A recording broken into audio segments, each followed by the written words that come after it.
ቤተክርስቲያን ክርስቶስ ላይ ቆማለች። ይችንም ሐላዛችሁልኝማ እንደው ሌላው ሁሉ ልም ድርግም ብሎ ዴሊቱ ነው ይችም ትዙል ይፈልጋል። ሌላው ሁሉ እንደው ጠፍቶ ቤተክርስቲያን ክርስቶስ ላይ ቆመችው ምን የሚያሰኛት ስንት ነገር ስታደርግ ነው? ባጭሩ 3 ነገር። ይሄው አሁን እኮ ነው ቀደም ብዬ ያለፍናቸው። እሺ ቀሲስ ማንነቱን ስታምን በፈቃዱ ስትኖር ስጋው ደግሞ ስትቀበልና ስታቀብል። አረ በደንብ ያዟቸው አባቶች። ክርስቶስ ላይ ነው የቆመችው የሚያሰኛት የክርስቶስ ማንነቱን ስታምን። ማንነቱ ላይ ማለት ከአብ ጋር አንድ መሆኑን ከኛ ጋር እንደመሆኑ ተዋህዶን ስታምን አለ። ሁለተኛስ በፈቃዱ ስትኖር ማለት ወንጌልን ስትኖረው። ለምሳሌ ቀጠን ባረግላችሁ አንደኛውን ቀጠን ባረገው ለምሳሌ የምዕራቡ ክርስትና ትክክል አይደለም የምንለው ወንድሞቻችን ማለት ናቸው። ወንድሞቻችን ይገባቸዋል። ወንድሞቻችን በየአዳራሹ ያሉትን ለምሳሌ የቱ ላይ የወጡ ናቸው? ማንነቱን አያውቁትም፣ ተዋህዶን አያምኑ። ቀጥሉ፣ ህይወቱን አይፈልጉትም፣ መጾም አይፈልጉም፣ ትርምቱን አይፈልጉትም። እዚህም ላይ ወድቀዋል። ቁርባኑን መታሰቢያ ነው ያሉት፣ እዚህም ላይ ወድቀዋል። ዜሮ ሆነ። የለም 3ቱ ከሌለ ክርስቶስን ይዣለሁ ማለት አይቻልም። በጣም ጠንካራ አጥሮች ናቸው፣ ያዟቸው። ለልጆቻችሁ በደንብ ጠንክራችሁ አስተምሩ። ማንነቱን ለልጆቻችሁ ራሱ አሁን እንደምሰማው ከሆነ አዲስ አበባ ካሉ ካህናት አንድ ጥናት ተደርጎ ነው አሉ ካሉ ካህናት 10% አይሆኑም አሉ የካህናት ልጆች ወደ ክህነት የመጡት። ዲቁና የሚያመጡት የቄስ ትምህርት የሚማሩት ማለት ነው። የካህናት ልጆች ብዙ አይሆኑም ማለት የለም። ወደ አስኳላው ብቻ ሄደው ነው የሚቀሩ ይባላል። ስለዚህ ለቤታችሁ ራሱ 3ቱን ማስተማር አለባችሁ። አንዴ አሁን በህብረት ተናገሩት። እሺ ቤተክርስቲያን ክርስቶስ ማንነት ላይ ነው የቆመች ማለት ምን ማለት ነው? ክርስቶስ ላይ ነው የቆመች ማለት መጀመሪያ ማንነቱን ስታምን። ማንነቱ ማለት ከአባቱ ጋር አንድ ነው፣ ሰው እንደመሆኑ ደግሞ ከኛ ጋር አንድ ነው። ስለዚህ ይህ ምን ማለት ነው?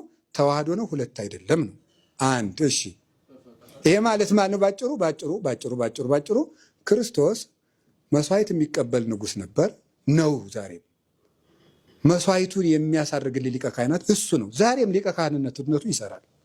የዛን ጊዜ ያቀረበው ውጣ ውረድ የለበትም እንጂ ያለ ክርስቶስ ሊቀ ካህናትነት ጸሎት ያደርጋል አይደል? መስዋዕትም አያደርግም። ዛሬም ሊቀ ካህናታችን ነው። ቀጥሎስ በጉም እሱ ነው።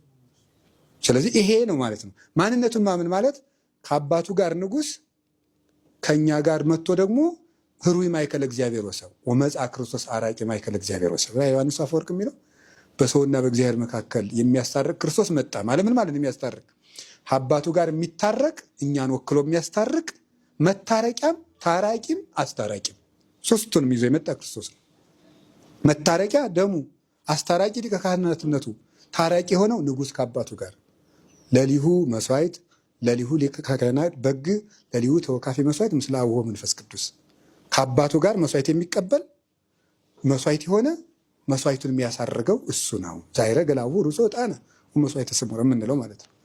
ይሄን ማወቅ አለበት አንድ ሰው የክርስቶስን የባህሪ አምላክነት፣ የክርስቶስን ሊቀ ካህናትነት፣ የክርስቶስን ቤዛነት ማወቅ አለበት አንድ ሰው። ቆጥሮ ሰፍሮ ሚነግድም ይሁን ወዛደርም ይሁን የቤተ ክርስቲያን ልጅ በሙሉ ይሄንን እንዲያውቅ ማድረግ ነው ቤተ ክርስቲያን ተልኮዋ።